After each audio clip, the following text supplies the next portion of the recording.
Hanyang blades, Spike Warhawk.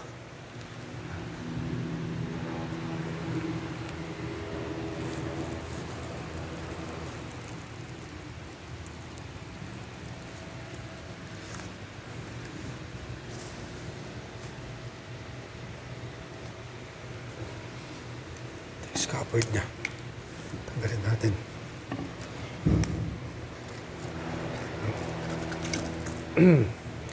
Ito, ginawa natin na simple rustic design para gaya ng mga Indian Warhawks noon na iniwan din natin yung mga pinagdaanan ng rough spile para makita na nandun pa rin yung mga rough na parang rustic yung dating, parang crude yung pagkagawa ng blade.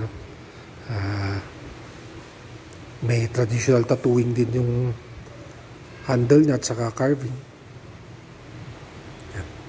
Yung blade niya, yung spike niya. Yan. Spike Warhawk.